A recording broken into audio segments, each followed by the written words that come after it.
Assalamualaikum warahmatullahi wabarakatuh. Kembali lagi bersama saya Ferdian dari channel Al Enigma. Apa kabar sobat Al Enigma? Saya harap kalian semua sehat selalu serta tetap berolahraga dan menggunakan protokol kesehatan guna mengurangi tingkat dari positif COVID ini. Oke, kali ini kita akan membahas sebuah legenda yang tentunya berasal dari Kalimantan Tengah lagi, yaitu legenda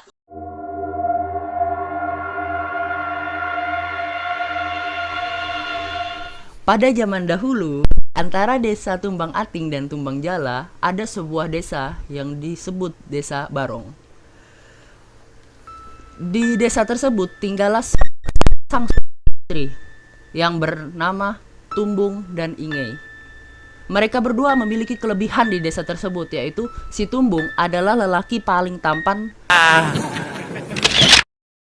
dan Ingey adalah wanita tercantik di desa tersebut. Akan tetapi, Tumbung memiliki satu sifat yang tidak disukai Ingey, yaitu sifat cemburunya. Cemburu berlebihannya ini membuat Ingey selalu merasa sakit hati, bahkan tertekan. Karena apa? Ingey dilarang untuk berpergian dari rumahnya, bahkan hanya untuk mengunjungi tetangga pun dia tidak diizinkan. Suatu hari, di desa tersebut mengadakan sebuah pesta mendirikan sangkai. Pesta tersebut diikuti oleh seluruh masyarakat desa, tua, muda, remaja.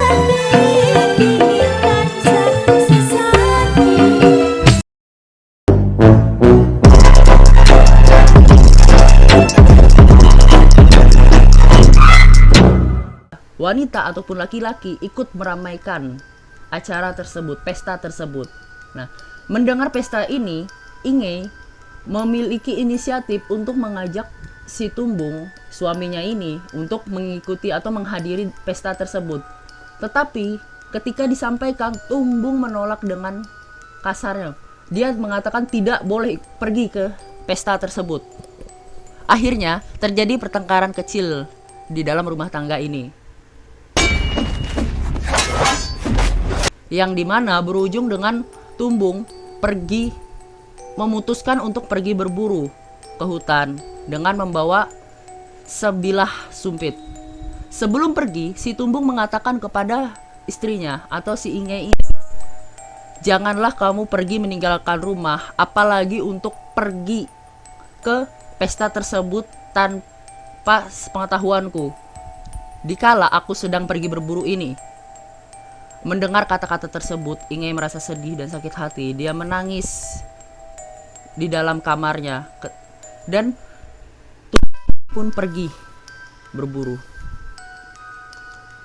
Akhirnya si Ingey dengan berat hati, dengan sedihannya, dia akhirnya memutuskan untuk pergi ke pesta tersebut sendirian. Dia pun berdandan, merapikan seluruh pakaiannya, menggunakan pakaian yang indah, dan berangkat pergi ke pesta tersebut. Orang-orang di pesta tersebut merasa terkejut In our show called Explain That Gram, where we do a deep dive on our guest. melihat Ingey datang sendirian tanpa suaminya. Beberapa orang merasa bahagia, terutama yang sedang mengadakan pesta tersebut. Merasa bahagia karena apa? Seorang wanita yang menghadiri pesta tersebut.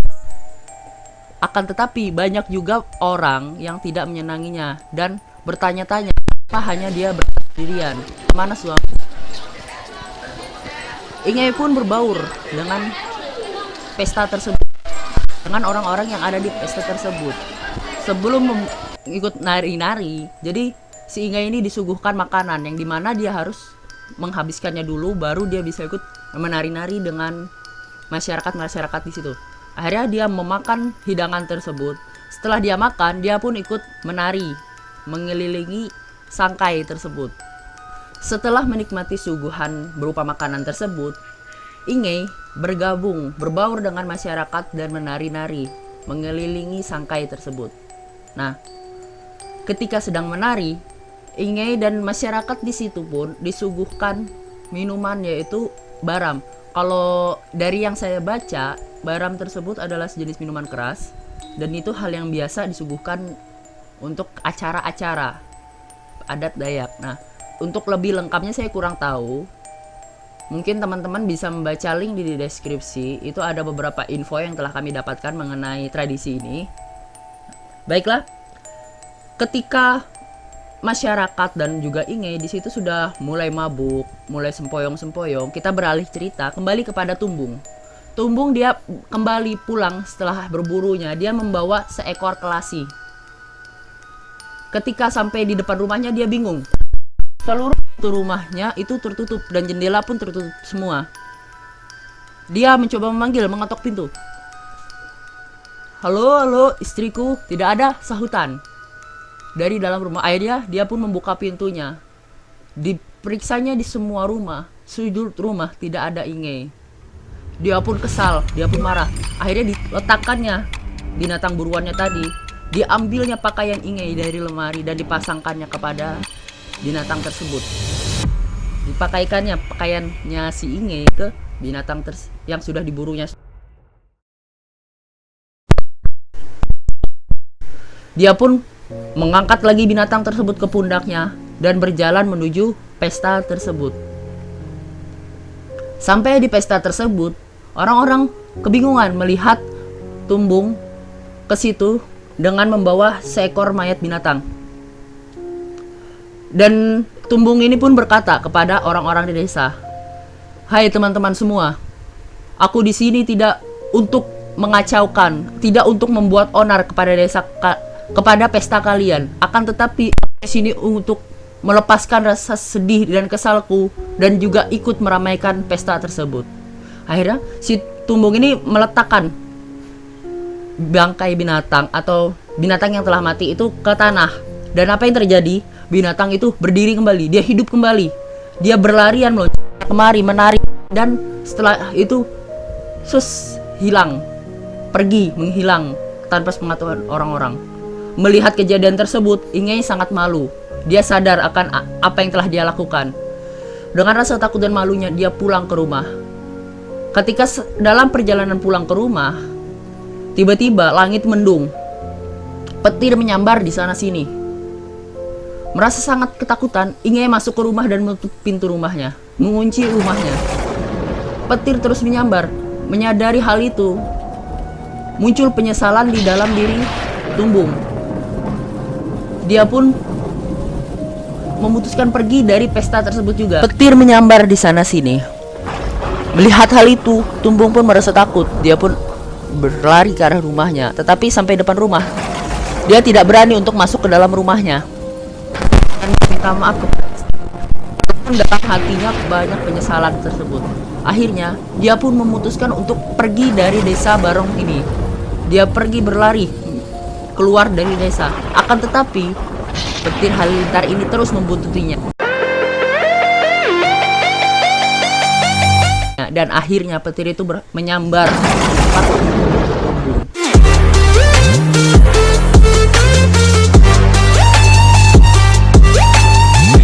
dan dia pun menjadi batu. Di rumah, Inge dia merasa gugup karena cuaca ini semakin mengganas.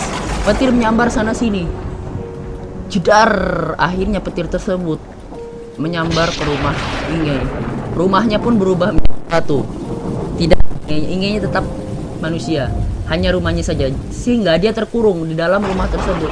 Hanya sebuah lubang kecil yang sekiranya hanya muat tangannya saja sebagai jalurnya bernapas. Orang tua Inge mendatangi rumah Inge tersebut dan terkejut melihat rumahnya setelah menjadi batu. Menyadari ada orang di luar, Inge di dalam batu tersebut, dia berusaha meminta tolong, berteriak. Dan ibunya sadar bahwa Inge masih hidup di dalam. Akhirnya orang tua Inge ini kembali ke desa dan mengajak orang-orang desa untuk membantu membebaskan Inge dari batu tersebut. Orang-orang desa pun membawa berbagai perlengkapan seperti palu, pahat, cangkul, dan lainnya. Nah, mereka berusaha untuk membebaskan Inge dari dalam batu tersebut. Ingai di dalam batu tersebut dia berteriak, "Ayo, bawalah aku, ambillah aku." Dia berteriak seperti itu. Warga desa pun berusaha untuk menghancurkan batu tersebut. Tiba-tiba langit mendung kembali. Petir menyambar.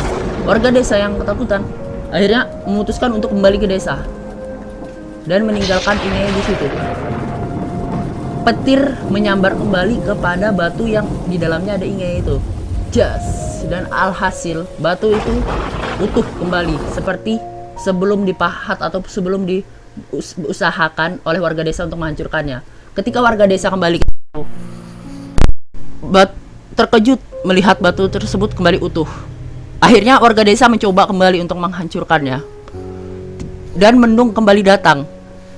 Begitulah terus-menerus berhari-hari. Dan akhirnya warga desa memutuskan bahwa kita tidak dapat membebaskan Ingai, bahwa ini sudah kehendak yang maha kuasa.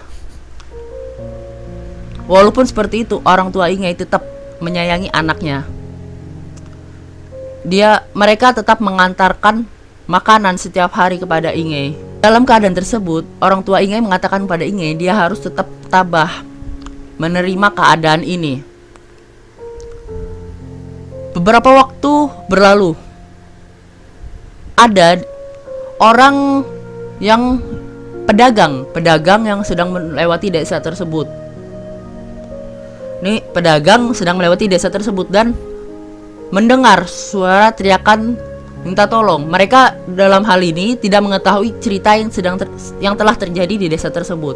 Akhirnya mereka mendatangi asal suara itu. Mereka pun menghampiri asal suara tersebut. Betapa terkejutnya mereka melihat ada tangan melambai-lambai dari sebuah lubang di dalam batu. Ketika mereka melihat ada sosok wanita cantik di dalamnya, mereka pun berdiskusi. Beberapa dari mereka berkeinginan untuk membebaskan wanita tersebut karena memang menginginkan wanita cantik tersebut, dan beberapa lagi dari mereka tidak menginginkannya karena ada alasan, yaitu ketika wanita tersebut bebas maka hanya ada satu yang akan memilikinya dan mereka akan bertengkar hanya gara-gara satu wanita tersebut. Akhirnya diputuskan oleh pimpinan mereka, yaitu kita tidak usah menyelamatkan wanita tersebut. Karena apa? Kalau dia memang benar wanita, manusia, itu akan menguntungkan kita. Akan tetapi apabila dia adalah makhluk halus, celakalah kita. Mendengar kata-kata tersebut, ada salah seorang dari pedagang tersebut mengambil kayu yang biasanya digunakan sebagai dayung itu dan menusukkan kepada Ingai. Ingai yang terluka pun berteriak kesakitan dan akhirnya meninggal.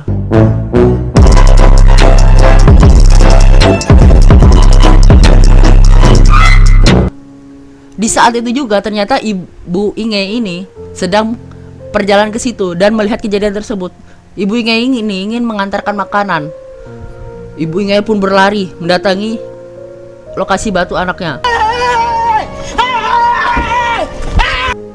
Dia menangis dan berteriak kepada pedagang tersebut, "Teganya kalian melakukan ini kepada anakku." Melihat hal itu, mereka sadar itu adalah manusia dan mereka pun mendayung perahu mereka pergi, meninggalkan Ibu Ingai dan mayatnya Ingai di situ.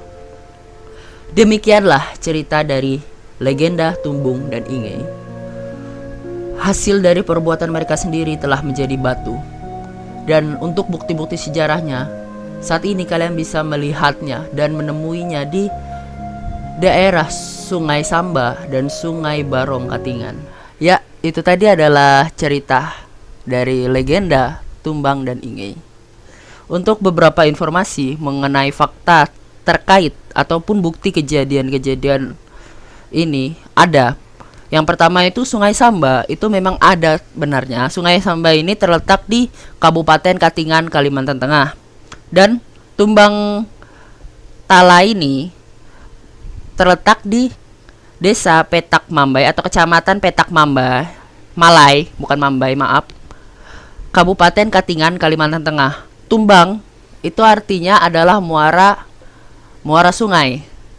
Nah, biasanya penamaan-penamaan menggunakan tumbang ini itu asalnya dari Kalimantan Tengah ataupun Kalimantan Barat bagian selatan. Nah, batu tumbung ini itu adalah batu yang darinya si tumbung tadi. Itu letaknya berada di sisi Sungai Barui. Sungai Barui ini terletak di Desa Tumbang Barui, Kabupaten Katingan, Kalimantan Tengah. Untuk menuju ke batu tumbung ini itu membutuhkan waktu kurang lebih 10 menit dari desa. Itu bisa dilakukan dengan jalur darat ataupun berjalan kaki. Sedangkan untuk batu Ingei ini terletak di sisi hulu Sungai Samba. Dan untuk menuju ke sana itu membutuhkan kira-kira waktu 15 menit menggunakan Alkon. Alkon ini adalah perahu mesin. Itu. Dan juga untuk kelasi itu adalah hewan menyerupai monyet. Mungkin sejenis monyet ya. Kalau ingin penasaran, fotonya ada di sebelah saya. Dan itu saja yang dapat kami temukan. Untuk teman-teman sendiri yang masih penasaran, sebenarnya cerita ini memiliki 2 sumber cerita, tapi yang kami ambil adalah yang resmi dari pemerintah Provinsi Kalimantan Tengah, arsip mereka. Itu ada bukunya sudah. Nah, sedangkan untuk sumber lain itu ada dari web dan ceritanya itu kurang lebih sama, walaupun bagian tengah ceritanya itu sedikit berbeda. Nah, untuk teman-teman yang masih penasaran bagaimana cerita lengkapnya, bisa membaca link yang sudah kami berikan di deskripsi. Dan juga teman-teman yang pengen tahu berbagai legenda yang telah kami ceritakan, ada linknya di deskripsi atau langsung membuka di channel kami. Apabila teman-teman menyukai, silahkan tekan like. Dan apabila teman-teman tidak menyukai, saya mohon maaf, tidak usah ditekan dislike. Apabila ada komentar, silahkan dikomentar. Apabila kami yang kurang baik masih dalam penyampaian, kami mohon maaf, silahkan sampaikan di komentar sehingga kami bisa memperbaiki apapun yang kurang dari kami. Sekian dari Enigma di episode kali ini. Semoga kita bisa bertemu lagi di episode selanjutnya.